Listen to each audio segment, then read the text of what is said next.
Hello, sippers. I'm Demetrius.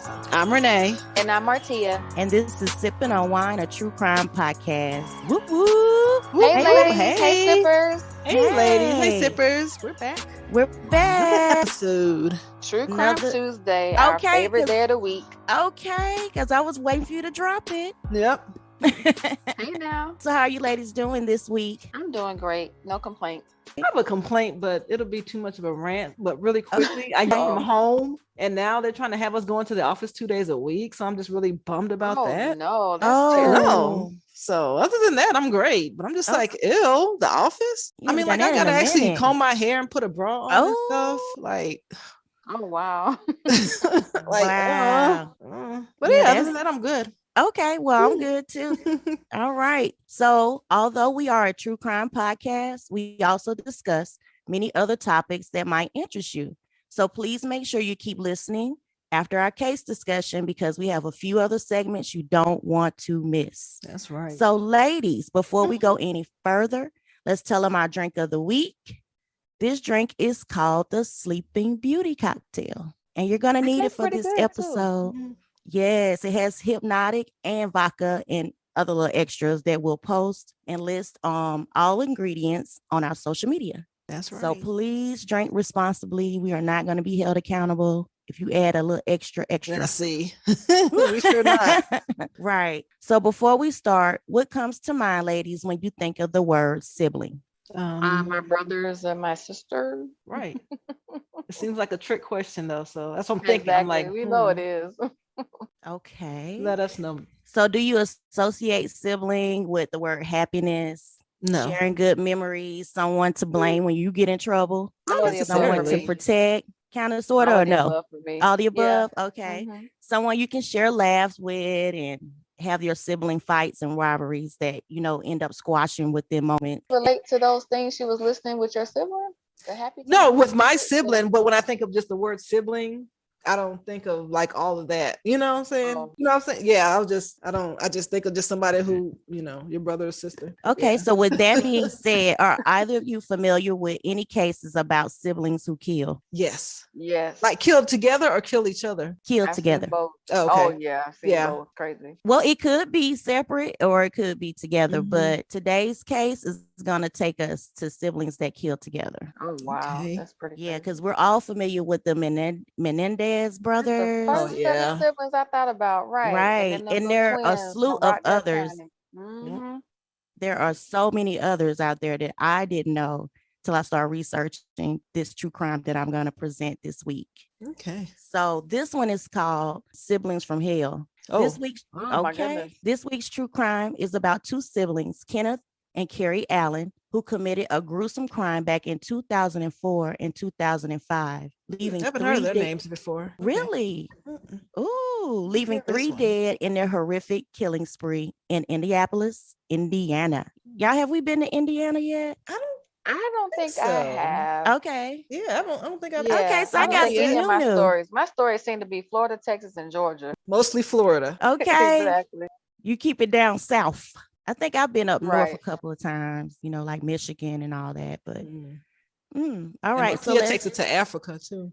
Oh yeah. That. Now wait a minute. Exactly. We did. Right. Yes, man. We did drop the continent. Yep. Okay. Exactly. Before we begin speaking on this week's true crime, we want to acknowledge the people that these crimes have left a lasting impact on. We also want to send our heartfelt sympathy to not only the survivors, but also the loved ones and friends of all the victims we are about to discuss in today's episode. Let's go back 55 years before the murders. Leander Bradley was a veteran of the U.S. Army, and he later retired from Allison Transmission as an electrical foreman.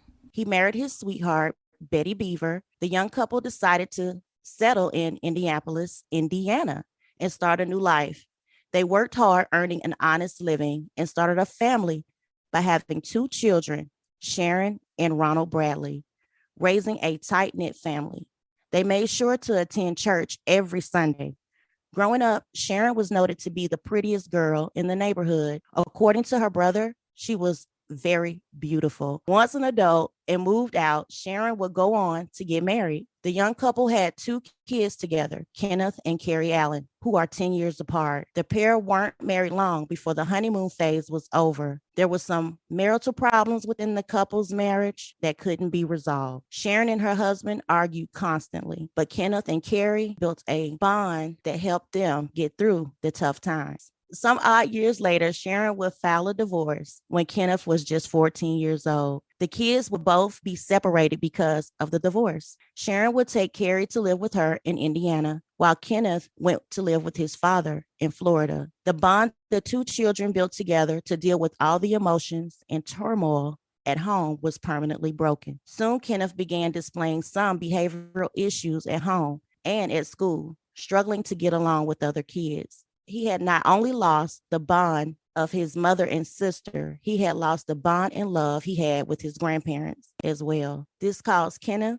to act out more than usual. Meanwhile, Kari began displaying some behavioral issues too, because she lost both her father and brother due to the separation. Kari had to solely rely on the relationship of her mother. Sharon was very protective of Kari, and people began speculating and questioning their closeness as oddness. Because Sharon treated Kari like an infant through much of her childhood and not allowing her to do things for herself, she became sort of codependent upon her mother for everything. When Kenneth graduated high school, he enlisted in the military.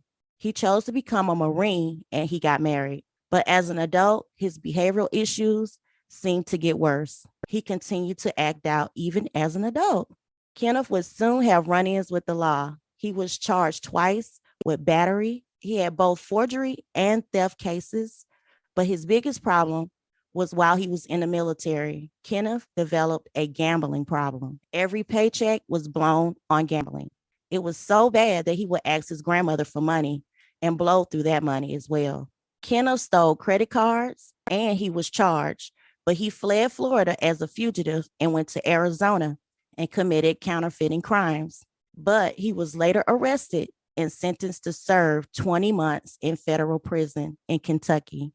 But check this out. This wasn't all of his woes. Kenneth's wife divorced him, and his loving grandparents also cut him off. The ones he called whenever he needed the money to gamble cut him off. They refused to continue aiding his addiction. Although his grandmother would send him money in prison, Leander and Betty Bradley decided collectively they were done because Kenneth constantly needed nothing from them but money. So check this out. Kenneth decided, okay, I'll show everyone up. You won't help me? I'll help myself. Kenneth devised a plan while in prison. He spoke to his mother and sister, telling them he had a better life planned for them. Sharon and Kari were living on Section 8 in a 2-bedroom apartment in a low-income area. They were eager to hear his plans, and they were ready to come out of their poverty situation. So remember, Kenneth was given a 20-month sentence in prison. Well, he was released on parole on November 15th, 2004, after serving only 14 months. Leaving with nothing, he lost his wife to a divorce, he has no job lined up, and no money, and he cut ties with his grandfather. Kenneth was alone. It was just his thoughts. The plan he's been working on for months will soon come to fruition. Since being released with nothing and nowhere to go, Kenneth had no choice but to move in with his mother and sister in Indiana. Once there, he tells his sister, Kari, all about his big plans. Kenneth was known to be a great manipulator. He managed to talk his sister into going along with his plan. He came out very convincing to Kari because she looked up to Kenneth and adored her older brother. The only person left was his mother to jump on board with this plan. He goes to Sharon, telling her the same details he told Kari. Kenneth explains to his mother that her parents have $200,000 stashed away inside the house, and the only way to get it is to kill her parents. Wait, And he let me stated make to sure her, I'm following you. So Wow. he went to his sister first. mm-hmm, Then he went to his mama yes, about her killing her own parents. right, I just want to make sure I'm following. Okay. that's correct. I know, right? Like, As he stated to his mom in their conversation, they're old anyway. No one would miss them. So instantly, Sharon tells him no. She is disgusted at what Kenneth is saying, and she refuses. He walks away from her unfazed by her reaction, but goes to Kari that evening and tells her basically, look, mom isn't down and she has to go first since she isn't down with the plan. So how creepy is that, ladies, that he goes to his sister and his mom to devise a plan to get rid of his grandparents? Exactly. That's Yeah. terrible. So Right. sad. So later on that night, on December 30th, 2004, around 9 p.m., while their mother, 53-year-old Sharon Allen, was asleep in her bedroom, Kari turns up the volume on the television and stands between the bed and the window. Kenneth, aka Ken, walks in and gets on top of his mother, places a pillow over her face, Oh my smothering her, God. Ooh. and stabs her multiple times in the face until she is no longer alive. His mother. His own mother. Man. All She was because in, she wasn't interested in killing her right, own parents, so then he kills her. right. Wow. So right after that, the pair go into the living room, pour a glass full of vodka, down it as if they had just did a good deed by taking out their mother. What? So That's crazy. ladies, take a sip. Sippers, take a sip of your drink now, because Oh my from gosh. Is here, there I've more? been sipping. Is Oh there my more? goodness. yes, Oh, the okay. yes, the pair go into Kari's room to have sexual relations. Wait a minute. Wait. What? This is brother and sister like by blood, or are they half I know what I was about to Biological. say. How are they siblings? siblings? They have the same mom, same dad. Oh, ew. What? Had this happened before or was this? It had to have. That's Yeah. oh I my goodness. remember Ew. they were separated though as kids, so he didn't get a chance to. From my understanding, they didn't have a connection because he stayed in and out of jail and with his counterfeiting Oh and my God. everything. So now this is them basically I wasn't meeting raised with up. all my siblings either, but there's no way once I seen we were Right, siblings that I would have ever Exactly. thought nothing like that about my Oh. siblings. That is sick. right. So this twisted act happened in the room right next to where their mother was laying deceased. I'm fixing the second drink. Oh my goodness. So when I was researching this, I was like, oh, this kind of hard to write, but I can't not put it in because that's the basis of their relationship. And after researching and looking through other cases, I haven't seen anyone who's done this as far, but it could be. But I haven't found those cases yet. But this one is just sick. So after they finish making out, they take Sharon's body, wrap it up in sheets, and place her in the bathtub. This gives Ken the ultimate power and control over Kari. He gets to manipulate her and control her every move. Being that Kari is only 18 years old and a senior in high school, Kenneth decides to lie to the school about her absence, stating she will be out for a few weeks, acting as her guardian. I didn't know you could do that. Oh, she's going to be out for a few weeks. Mm-hmm. Right. That's usually a doctor's So that note. lets you It's know he is not a real crazy. parent. Right. Right. So on January 3rd, 2005, just a few days after killing their mother, the pair called their grandmother, claiming that Sharon is sick. She rushes over to the unexpected. Once there, the 75-year-old Betty Bradley is inside the apartment. Ken places a plastic bag over his grandmother's head, suffocating her to death. They place her body inside the tub along with their mother. Right. Man. Okay. Shortly after, Kenneth goes to a rental and rents a truck and stops at the store to buy a saw and garbage bags. Once he returns, the two dismember the bodies and place them on the truck. Ken tries to keep his sister focused on the money. The goal is the money and to have a good life. Kenneth and Kari have one person left standing in their way. They take their grandmother's keys and head over to Indianapolis to their grandfather's house. Once they arrive, they wait for hours while he is asleep to take him out. Once Bradley, age 91, wakes up from his nap, Kenneth hits his grandfather to death with a hammer.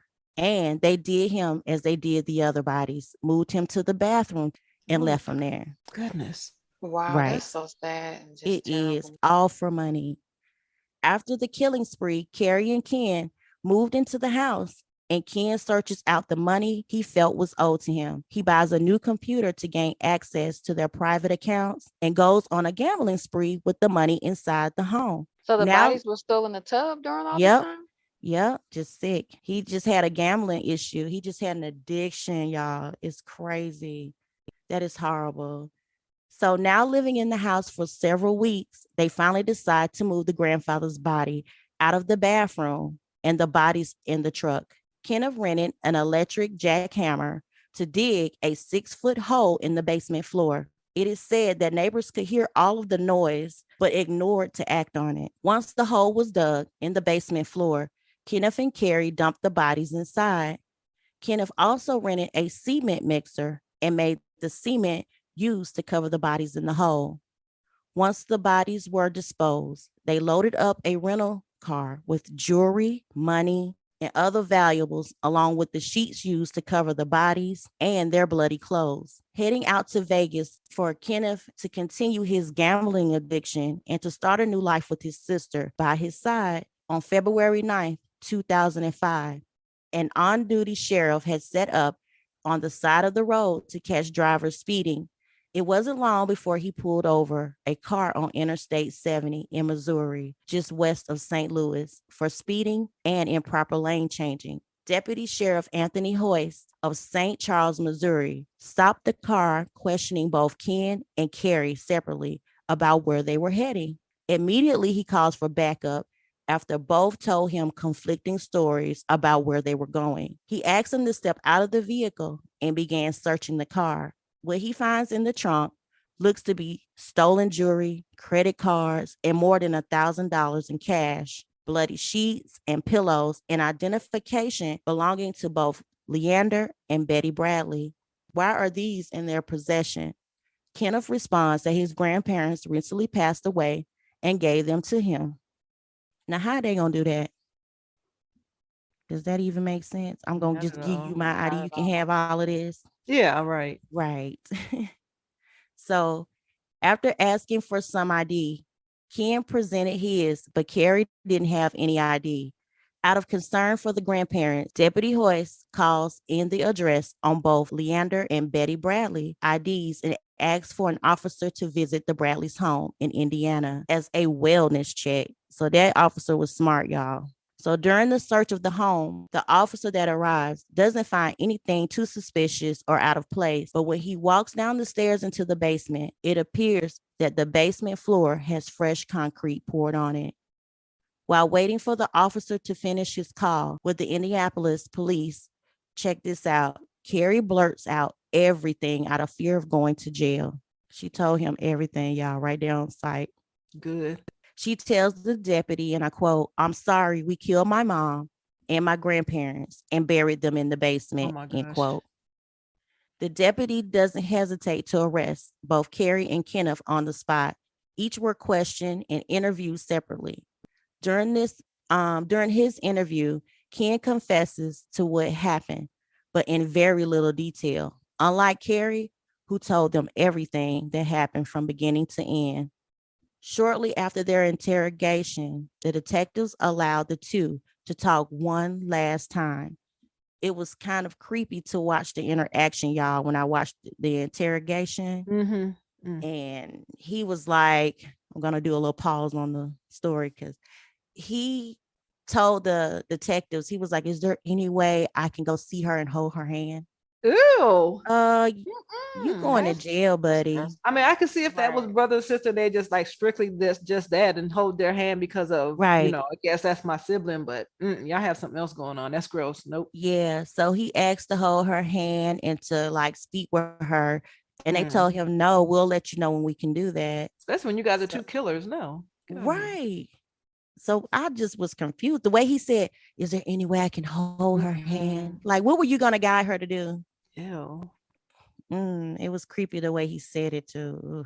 So I don't have the audio on the conversation that the two had once the detectives allowed them to communicate with one another in the same room, but I kind of did a little breakdown of my own. So here we go. This is the conversation between Kenneth and Kari. So Kenneth asks, "What all did you have to say?" Kari responds, "I told the truth." And he says to her, "Okay, I'm proud of you." And then she asks him, "Are you mad?" Like the way she asked was like, you know how you ask your parent, "Are you upset? Or are you mad about the information I just told you?" Kind of like childlike. That's how she was, speaking to him. It was weird. He said, "I ain't mad at you. I want you to know that I love you." And she said, "I love you too."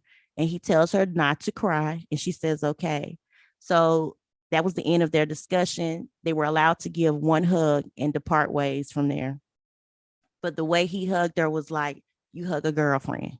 This man took advantage of his own family, including his sister, to get what he wanted, which was money, to satisfy his addiction. Kenneth Allen committed murder and incest for his own pleasure to remove those in his way. His actions satisfied something within himself to do those horrific things to people he claimed to love.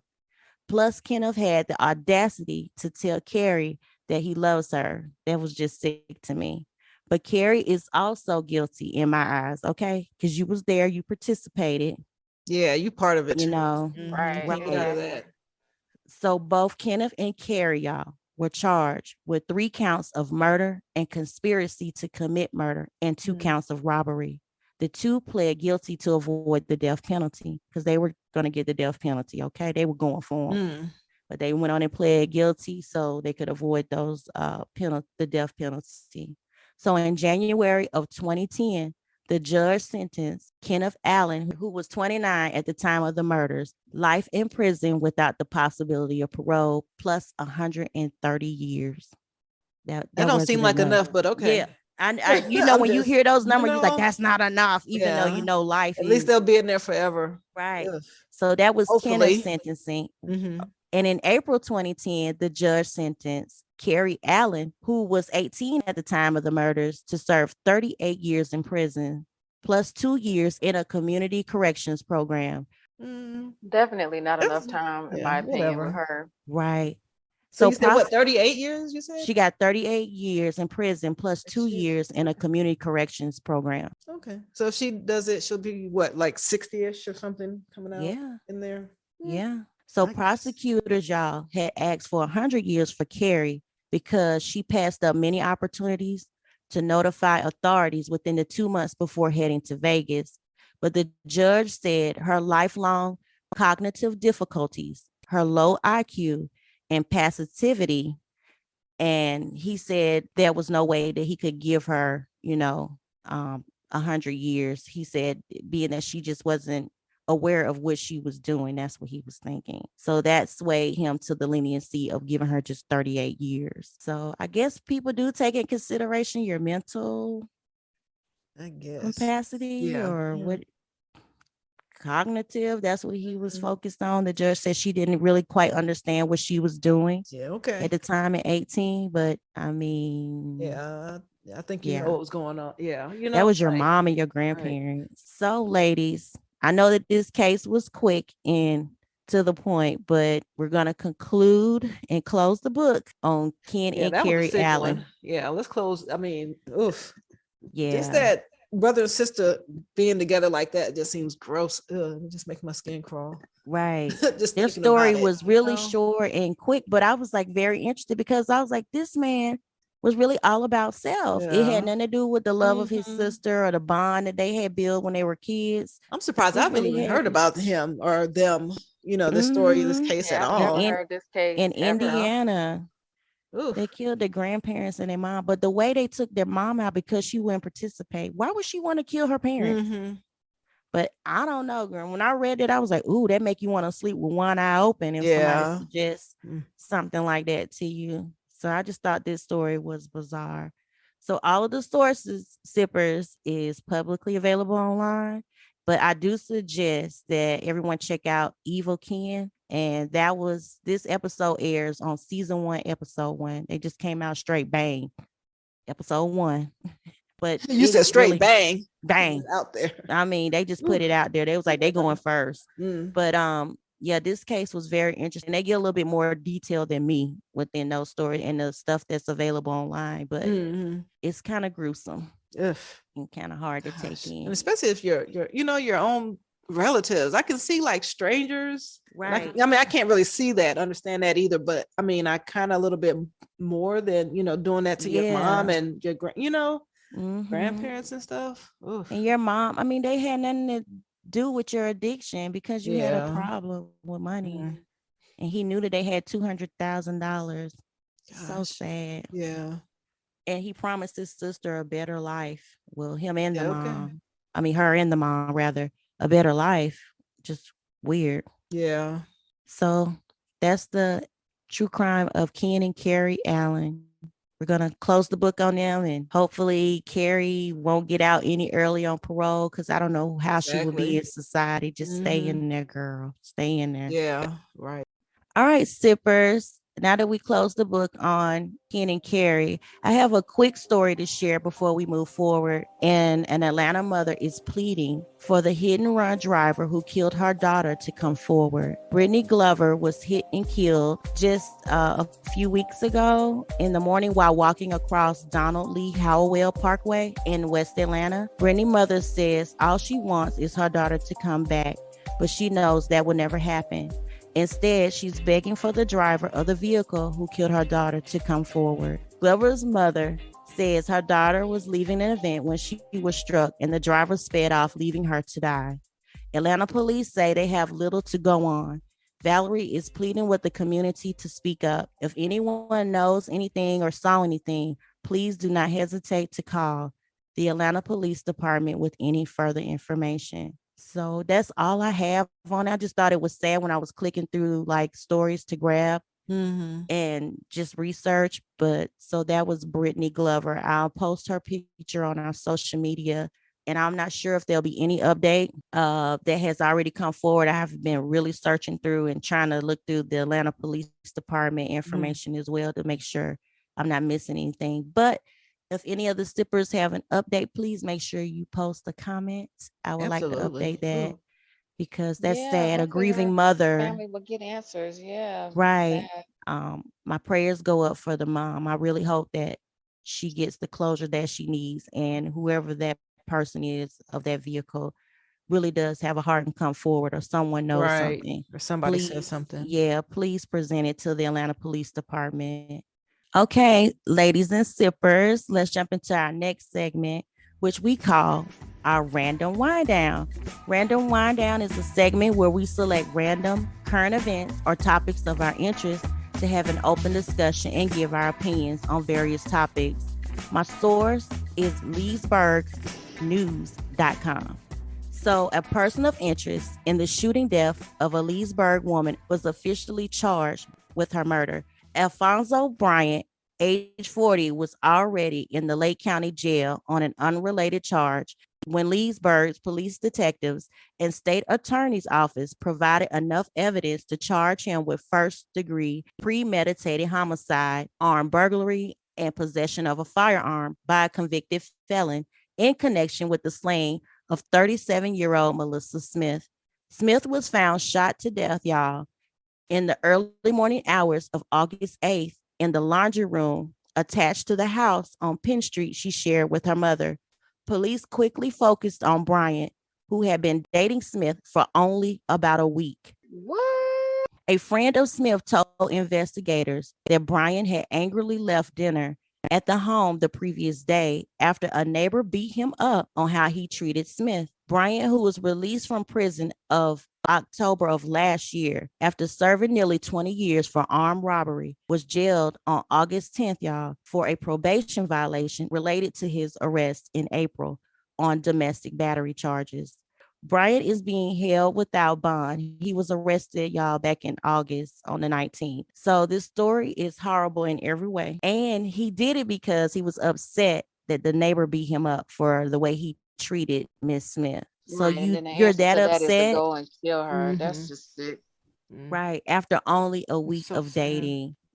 That is sad. I just thought I'd share that because, this domestic violence stuff is just really, it's ramping up, y'all. I don't know. It's so many cases of women, Black girls especially, that I've been seeing. With me researching a lot of, missing persons that are of color, it's a lot of Black women that are, deceased because of domesticated issues. I have one more random wind down. So a New York City woman was found dismembered in suitcases in her apartment. My sources for this, y'all, are from Vibe.com and Hollywood I Unlocked. heard about this. Yeah. Right. So after security guards performed a wellness check, a Brooklyn woman was dismembered in 2 suitcases in her apartment on September 21st. 2022. Family and neighbors said she was a victim of domestic violence before her death. ABC reports that suspicions began to arise due to a foul smell throughout the building, which residents reported to a security guard. They also noted that the woman in question had not been seen for several days. So Deasia Johnson, age 22, lived at an apartment building as a client for the nonprofit program Housing Plus, an organization that provides housing for domestic violence victims, people with a criminal history, and other vulnerable populations. According to the New York Post, Johnson's aunt said her niece just wanted to leave the abusive relationship during a family dinner on August 16th. She aspired to become a teacher, but her boyfriend was arrested in March after he attempted to pick up his things, but was stopped by security guards. Although Johnson had a restraining order against her boyfriend, witnesses said they could hear the couple arguing in the hallway, and the 23-year-old man was screaming at one point. The only way you getting out is when your mom is gonna bury you, bitch.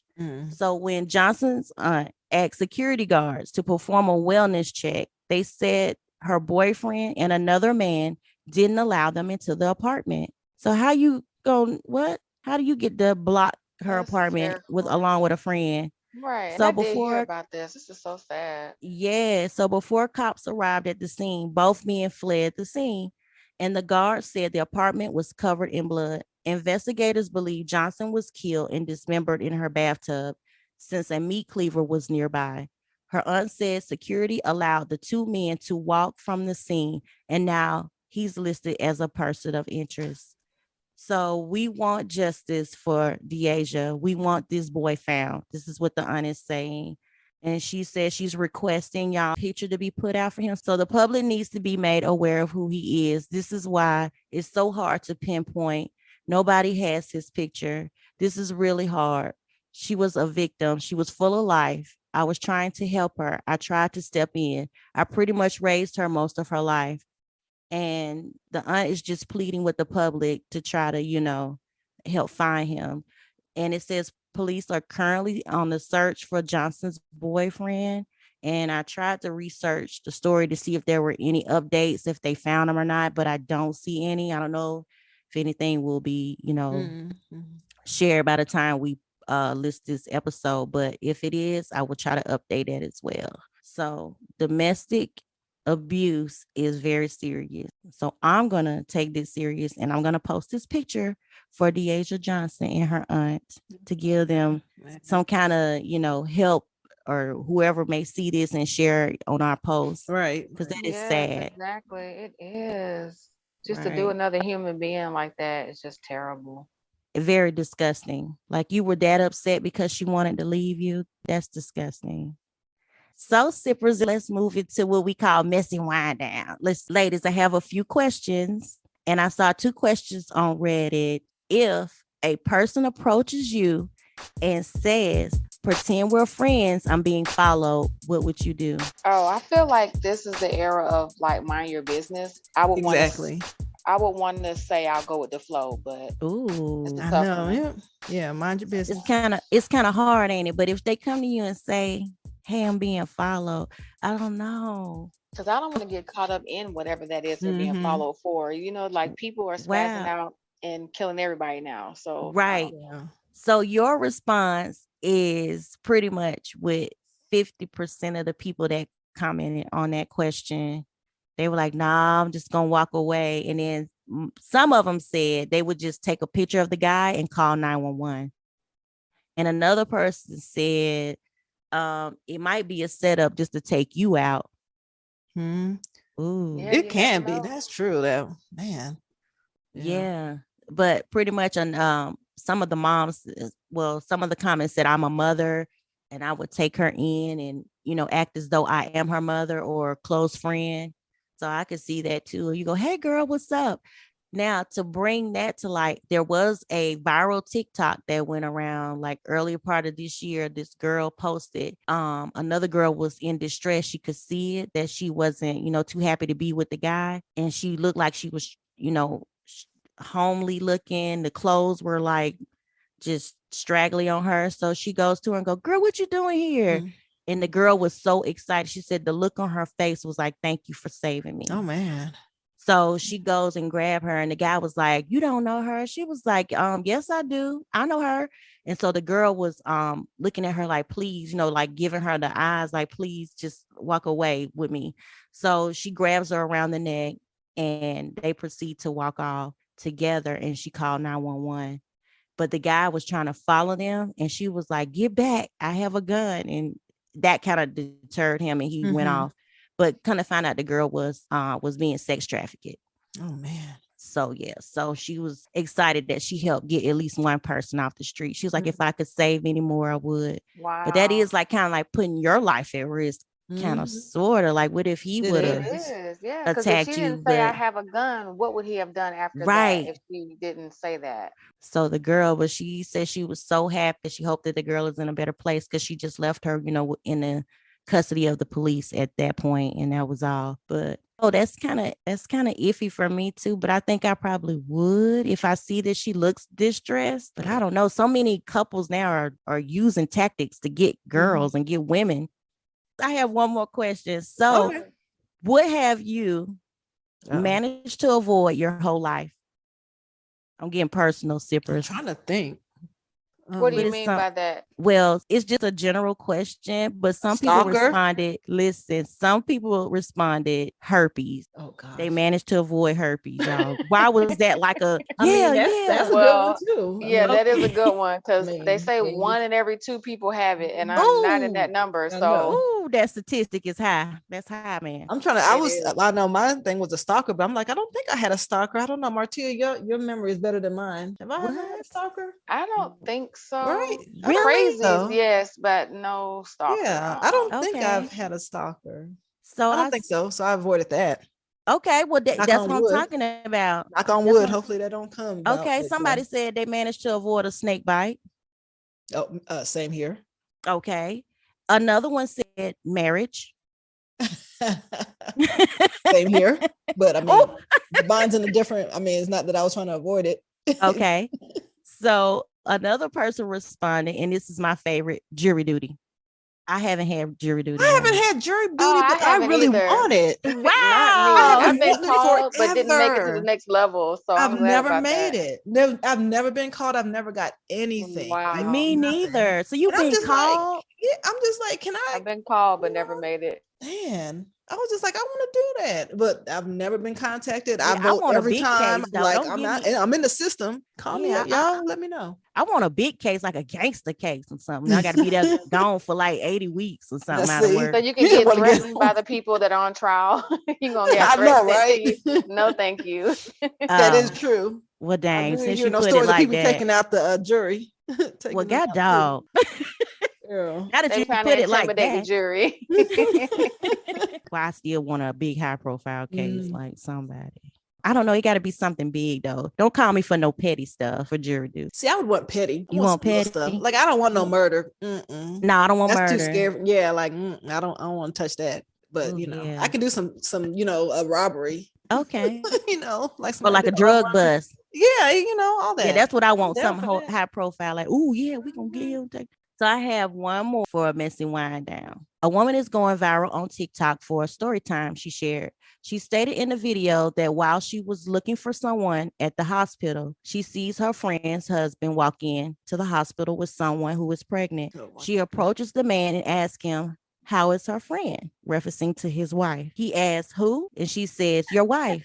And he gives her a strange look and says he is not married. She goes on to say, I was just at your house on Sunday after church. So she said that tells her all she needs to know. He is the father of that baby. And she called, she said, baby. Okay. And she calls the friend to tell her to come to the hospital and look for this person. So y'all, that is messy Bessie. Okay. As I entered the hospital, I saw my friend, husband, with a lady who is pregnant. So he saw me, it's evident, because he kind of, so I said to him, kind of looked strange. I was kind of watching what's going on, and I realized he was hugging up on the person.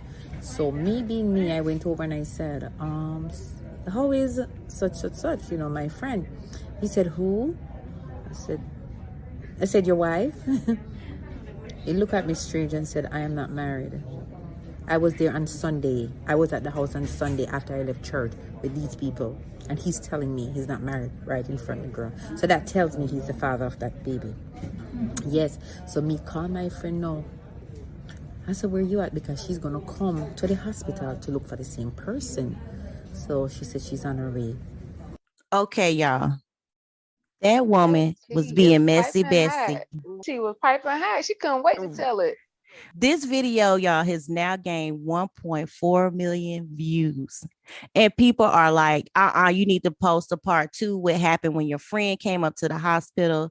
So it appears that this lady that's telling the story, she has on a uniform. So I'm taking it that she works. She's an employee of the hospital. She doesn't say like what she does or anything, but she does have on a uniform and is sitting there with her mask on and telling the story. So with that being said, would y'all be messy Bessie and tell your friends you saw her husband at the hospital with a pregnant woman?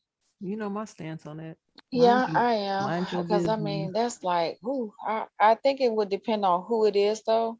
I'm not just gonna call up anybody. Well, I take it they're close friends. I wouldn't call Renee because she takes that stance on minding her business. So I would respect her stance and I would mind mine when it comes to her business. But people that I feel like would probably call me, I probably would reach out to them. Yes. So, but it depends on who they are. But I would never go to TikTok though, because what kind of friend are you to take it to TikTok? Yeah, that's just weird too. get the public involved. Yeah, that's crazy. But see, with it being a baby there, and he walks in, and then that she approached him, and then he claimed that he wasn't married or nothing. Yeah.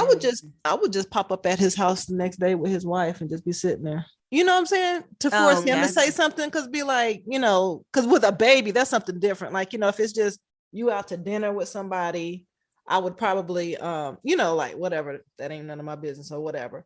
Mm-hmm. But a baby, like I don't know, I might do something different just because it's him and her, and she's pregnant. You know what I'm saying? I'm super tight with, spend a lot of time with, and know her man had a baby on her, and I would have said something about that. That's something I had to share that. I was like, this woman spilled some piping hot tea on TikTok, like.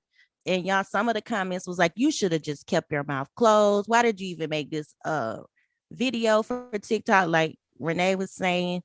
And I mean, some people were not really happy about her, sharing that with the friend. Then I would not bother her with it. I would just know it and just say, well, she, she's private. She don't want to be in nobody else's business. I would, because some people are going to be like, man, I'm still going to stay.